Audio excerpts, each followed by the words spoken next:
They called me the Golden Goose in a family group chat I wasn't supposed to see, so I cut them off, took back my power, and watched them spiral without me. Now they're losing everything. I'm Maya Chen, 35 years old, and 3 weeks ago my world imploded in the most unexpected way possible. Not through death or divorce or any of the dramatic life events you see coming from a mile away. No, my destruction came through a single text message sent to the wrong group chat. A message that revealed my family's true nature and cost me everything I thought I knew about the people who raised me. If you've ever discovered that the people closest to you have been plotting behind your back, drop a comment below. Because what I'm about to tell you will make you question every family dinner, every harmless question, every moment you thought you were surrounded by love. My name is Maya, and I used to think I was the lucky one in my family, the successful daughter who made it. The one my parents bragged about to their friends at church, at the grocery store, to anyone who would listen. Our Maya, they'd say, she's got her own business, bought herself a beautiful house in Westfield, never needs to ask us for anything. That last part should have been my first clue. I built my marketing consulting firm from nothing. Started in my tiny studio apartment 7 years ago with a laptop, a dream, and more student debt than I care to remember. Worked 18-hour days, lived on ramen and determination, turned down every invitation to go out because I was hustling for my future. By 30, I was pulling in 6 figures. By 32, I'd bought my dream house, a restored Victorian in the best part of town. By 34, I had 12 employees and was being featured in business magazines as a rising entrepreneur to watch. My parents, Linda and David Chen, were immigrants who came here with nothing and built a modest life through sheer determination. Dad worked double shifts at the electronics factory. Mom cleaned offices at night after spending days watching other people's kids for cash under the table. They sacrificed everything so my brother Jason and I could have opportunities they never had. Or so I thought. Jason took a different path. At 28, he was still finding himself. 3 colleges dropped, a dozen jobs quit, now living in our parents' basement chasing crypto dreams that mostly meant staring at charts and losing money. But being the successful sibling in an immigrant family means one thing: you become the bank. Not officially. No one ever says it. It just builds slowly: $200 for Dad's tires, $300 for bills, always with the promise they'll pay me back. Then came Jason's rent, just temporary, followed by Mom's guilt trips. When Dad got laid off, it turned into flat-out pressure. Maya, we're about to lose the house. Over 2 years, I gave them over $40,000 thinking I was helping people I loved, until the truth hit me like a freight train. It was a Tuesday morning, 9:47 a.m. I was in my office when a group text came through, Chen family business, one I wasn't supposed to see. Jason, Maya just dropped another $2K for Dad's medical bills. She's so fucking gullible, easier than stealing candy. I dropped my mug. The crash echoed, but I didn't hear it. I just kept reading. Dad, don't get cocky, space out the asks. If she catches on, we lose our golden goose. Mom, she's always been naive. Remember Halloween? Same mentality. She needs to feel useful. Jason again. Should we hit her up for the basement reno next week? I told Katie we'd have it by Christmas. Katie. The girlfriend he claimed he broke up with months ago. The one still living in the basement. Then came more: Dad laughing about a golf trip. Mom planning a shopping spree. Jason bragging about using my money for crypto rigs and gaming gear, all while mocking me for lecturing him about responsibility. The last message. Dad, Maya's biggest weakness is wanting to please. It's our biggest asset. I sat frozen in my office for 2 hours, staring at the screen, my hands trembling. I kept rereading the messages, praying I'd misunderstood. But I hadn't. I drove straight to their house. The same one they claimed was on the brink of foreclosure. I let myself in with the key Mom insisted I keep for emergencies. The sight knocked the wind out of me. A brand new 75-inch flat screen on the wall, leather furniture, a full kitchen remodel, granite, stainless steel, designer lighting. Maya, Mom called from upstairs, cheerful as ever. What are you doing here, honey? She appeared at the top of the stairs wearing clothes I'd never seen before.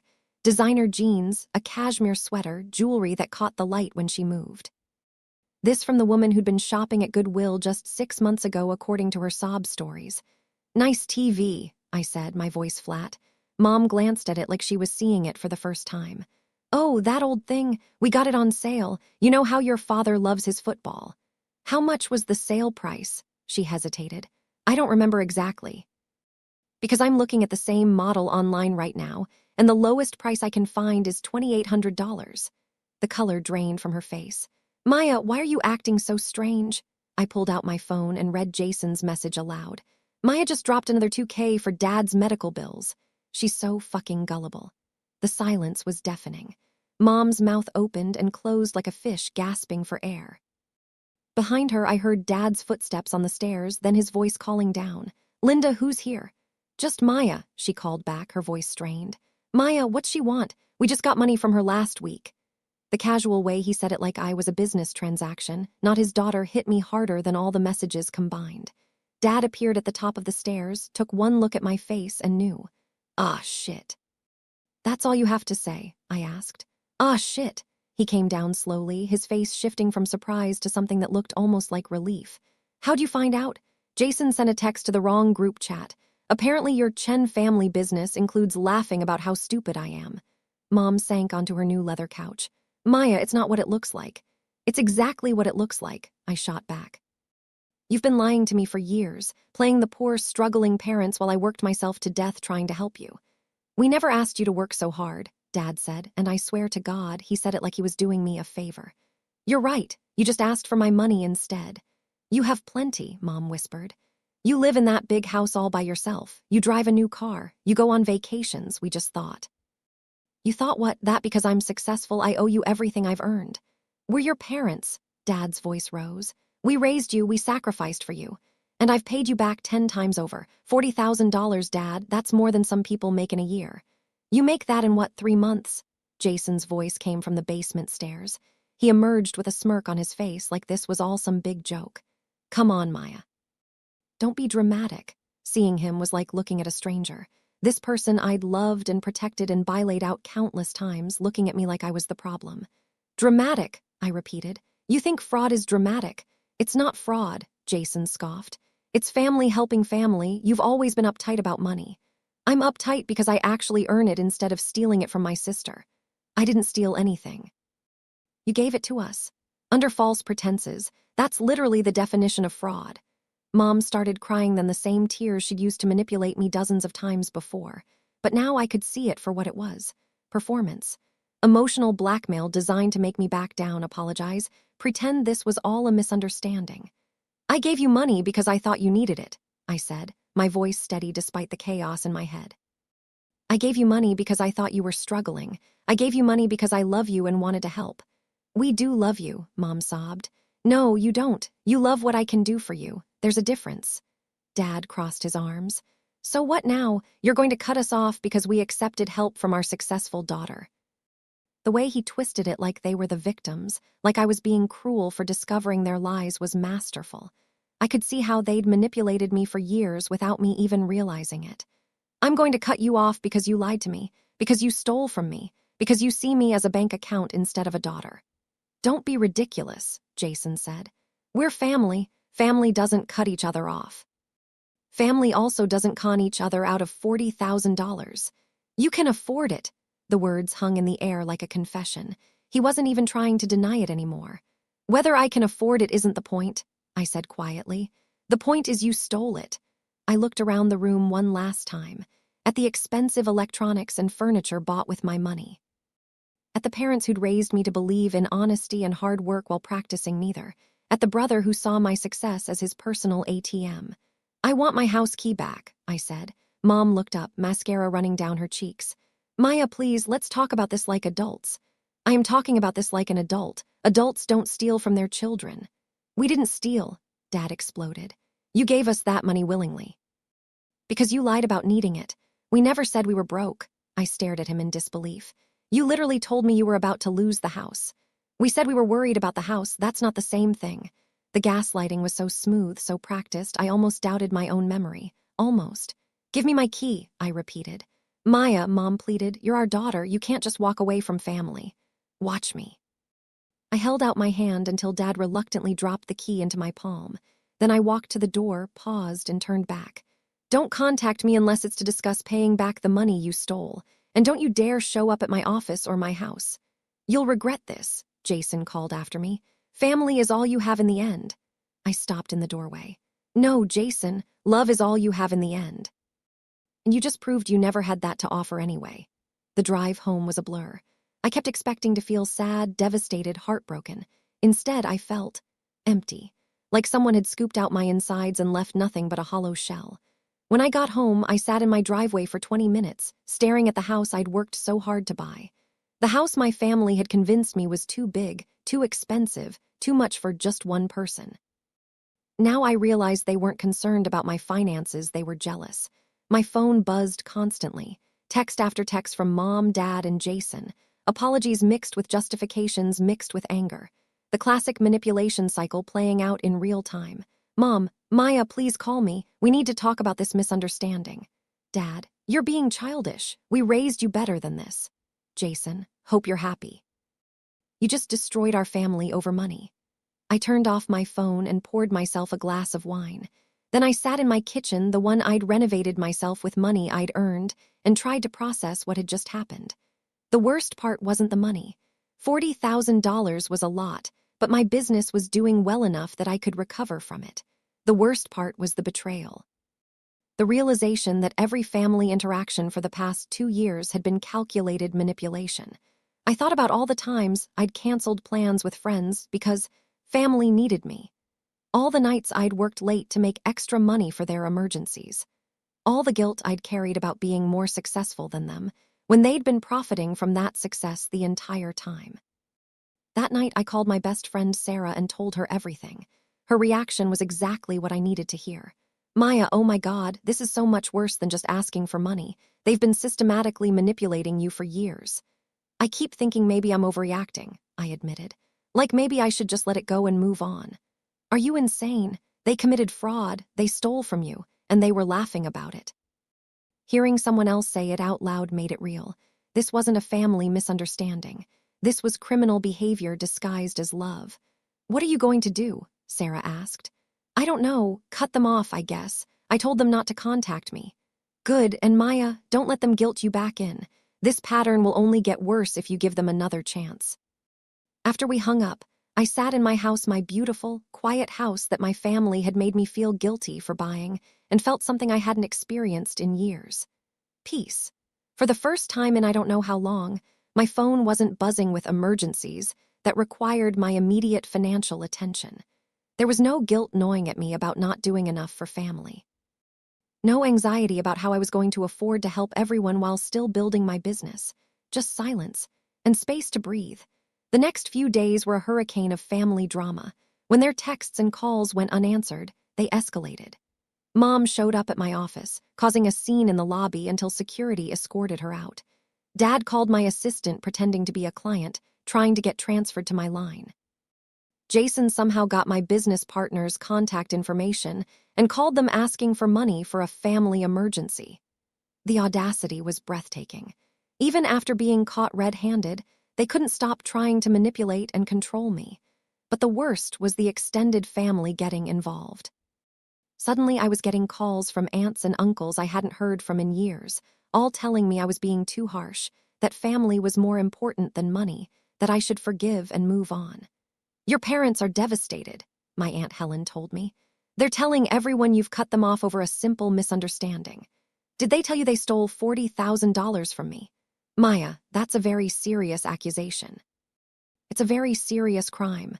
They said you gave them that money willingly, under false pretenses, after they lied about needing it.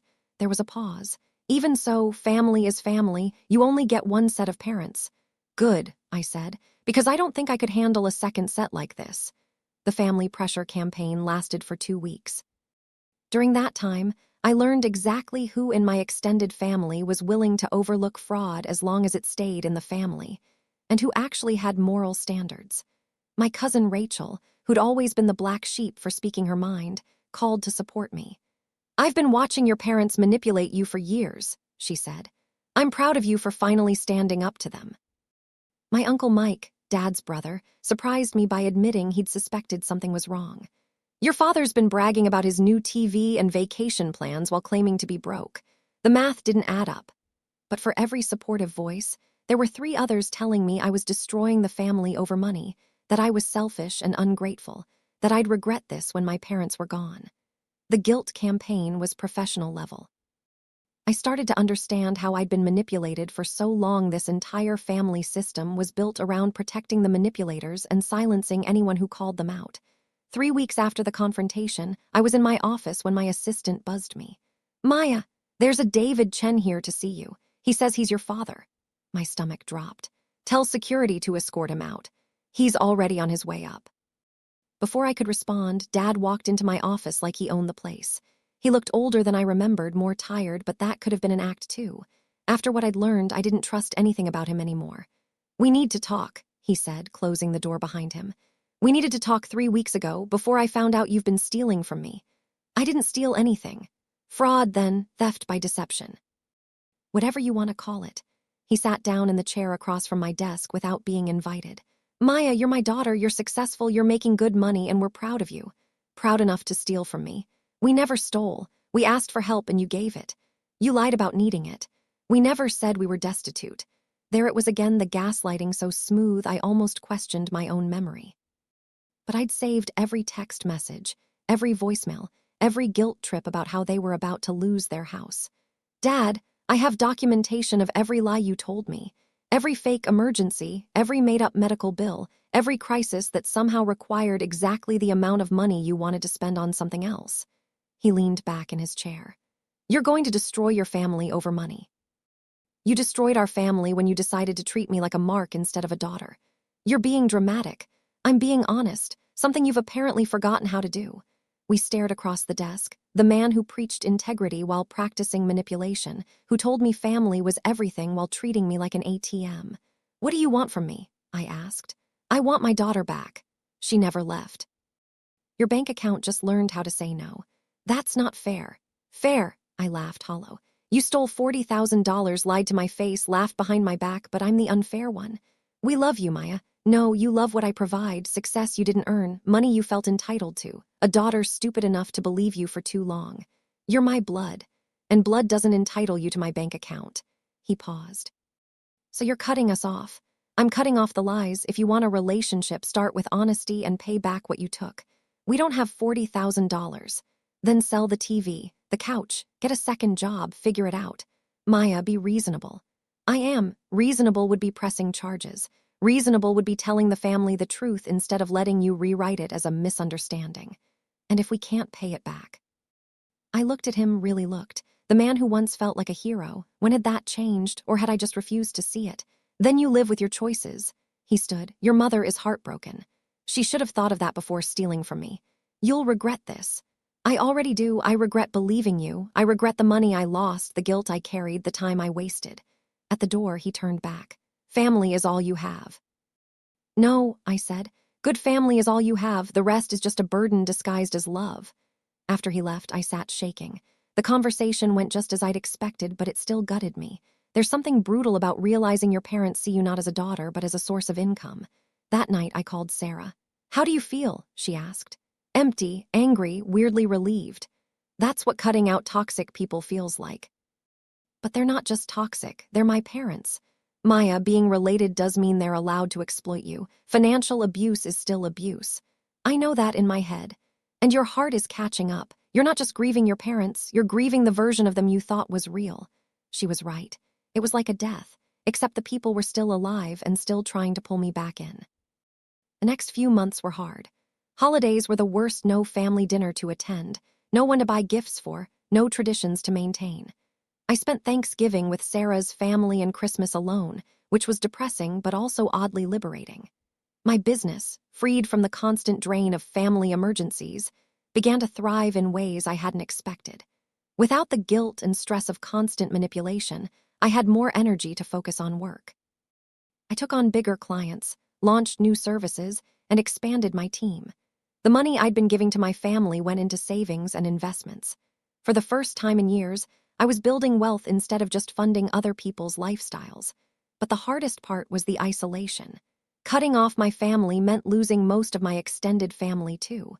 Cousins who sided with my parents, aunts and uncles who thought I was being too harsh. A social circle that had revolved around family gatherings and shared traditions. I had to rebuild my entire support system from scratch. Sarah introduced me to her friend group. I joined a hiking club and met people who shared my interests. I started going to networking events not just for business, but for genuine connection. Slowly, I began to understand what healthy relationships looked like. People who were happy for my success instead of resentful. Friends who offered support without expecting payment. Connections based on mutual respect rather than obligation and guilt. 6 months after the confrontation, I was hiking with my new friend group when my phone rang. It was a number I didn't recognize, but something made me answer. Maya. The voice was unfamiliar. This is Dr. Patricia Wang at Mercy General Hospital. I'm calling about your father, David Chen. My stomach dropped. What happened? He's had a heart attack. He's stable now, but it was serious. He's asking for you. The old Maya would have dropped everything and rushed to the hospital, would have forgotten all about the lies and manipulation and focused only on the fact that her father needed her. But I wasn't that Maya anymore. Is he going to be okay? I asked. The next 24 hours are critical, but his prognosis is good if he follows medical advice. Thank you for calling. Please let him know I hope he recovers quickly. Aren't you coming to the hospital? I looked around at my hiking group people who'd shown me more genuine care in 6 months than my family had in years. People who celebrated my successes instead of trying to profit from them. No, I said, I'm not. After I hung up, Sarah, who'd overheard the conversation, looked at me with concern. Are you okay? I think so. Is that terrible? My father's in the hospital and I'm not rushing to his bedside. Maya, this is exactly what they'd use to manipulate you back in. His heart attack doesn't erase the $40,000 they stole. It doesn't undo the years of lies. But what if he dies? Then he dies. And you'll grieve the father you thought you had, not the man who betrayed you. It sounded harsh, but it was also true. The father I'd loved and respected had been a fiction. The real David Chen was a man who saw his daughter's success as his personal piggy bank. That evening, Mom called. Maya, your father is in the hospital. He had a heart attack. I know, the doctor called me. And you're not coming. No, he's your father. He's also a thief. Maya, how can you be so cold? I'm not cold. I'm protecting myself from people who have proven they can't be trusted. He could die. Then he should have thought about that before he decided our relationship was worth $40,000. You're going to regret this for the rest of your life. Maybe, but I'll regret staying trapped in your web of lies even more. She hung up on me. Dad survived the heart attack. I heard through my cousin Rachel that he made a full recovery and was back to his normal routine within a month. The same cousin told me that my parents had been telling everyone I'd refused to visit him in the hospital, painting me as the heartless daughter who abandoned her father in his moment of need. The narrative they'd created made me the villain. The ungrateful child who turned her back on family over money. It hurt, but it also confirmed that I'd made the right choice. Even facing a health crisis, their instinct was to manipulate and control rather than take responsibility for their actions. A year after cutting them off, I got a letter, not from Mom or Dad, but from Jason. Maya, it began, I know you probably don't want to hear from me, but I need to tell you something. Katie left me last month. She said I was just like Mom and Dad, manipulative, entitled, always looking for someone else to blame for my problems. She was right. I've been thinking about what happened between us, and I realize now how wrong we were. Not just about taking your money, but about the way we treated you. You worked so hard for everything you have, and instead of being proud of you, we saw you as a resource to exploit. I don't expect you to forgive me. I don't even expect you to respond to this letter. But I wanted you to know that I understand now why you cut us off. We didn't deserve your love or your money. We definitely didn't deserve your trust. I'm getting help. Real help, not just promises to change. And I'm going to pay you back every penny I took from you, even if it takes me 10 years. I miss my sister. Not the bank account, not the safety net, but the person who used to believe in me even when I didn't believe in myself. I know I destroyed that, and I know it's probably gone forever. But I wanted you to know that I see it now. I see what we did to you, and I'm sorry. Love, Jason. P.S. I've been working 2 jobs and living in a studio apartment across town. I'm not asking for money or help or anything except the chance to prove that I can be better. You don't owe me that chance, but I'm going to earn it anyway. I read the letter 3 times. The first time, I was angry this felt like another manipulation, another attempt to get back into my good graces. The second time, I was sad mourning the brother I'd thought I had and the relationship that was probably gone forever. The third time, I was cautiously hopeful. Not hopeful enough to respond or reach out, but hopeful enough to file the letter away instead of throwing it out.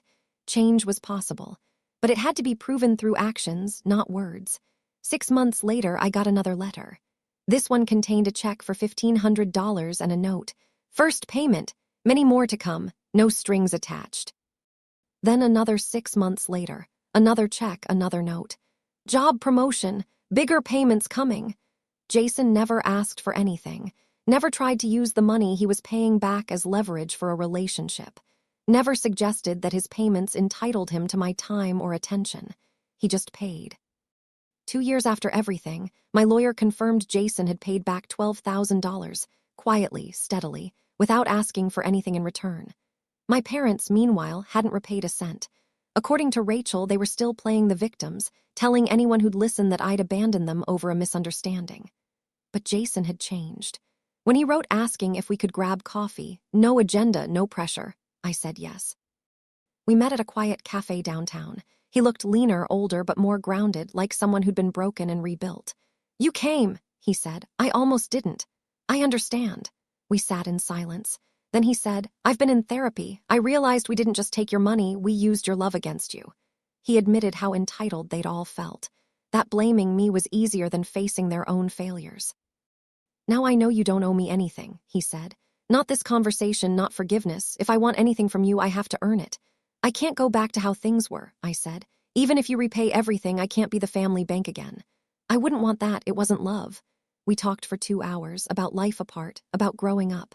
When we left, he hugged me and said, "I'm proud of you." "Thanks," I said and meant it. Since then, we've met for coffee a few more times. Jason keeps repaying me without strings. He's in community college now, studying accounting, steady work. No drama, my parents, still cut off, still blaming me, still refusing responsibility. But Jason is different. I don't know if we'll ever be real siblings again, too much was broken. But he's showing up. And that counts. As for my parents, I've accepted the truth, they may never change. They'll die thinking I chose money over family. But I didn't. I chose self-respect over manipulation, truth over guilt, a future over their greed. And I'll never regret that. Today I have a thriving business, healthy friendships, financial peace. And most importantly, boundaries that hold. If you see your family and mine hear this, you don't owe anyone your success. You're not selfish for protecting your peace. And you're allowed to walk away, even from blood. Because love, without respect, is just control dressed up in family ties. And you deserve more than that. Family is supposed to be a source of love and support, not a burden disguised as obligation. If the people in your life only show up when they need something, they're not family, they're opportunists wearing the mask of love. You deserve better. You deserve relationships based on genuine care, not financial transaction. You deserve to keep the money you earn and spend it on your own priorities. And if choosing yourself over their greed makes you the villain in their story, then be the villain. Your peace is worth more than their approval. Sometimes the strongest thing you can do is walk away. Sometimes the most loving thing you can do is refuse to enable. Sometimes the best family is the one you choose for yourself. I chose myself. And for the first time in my adult life, I'm genuinely happy. That's worth more than $40,000. That's worth more than their approval. That's worth everything.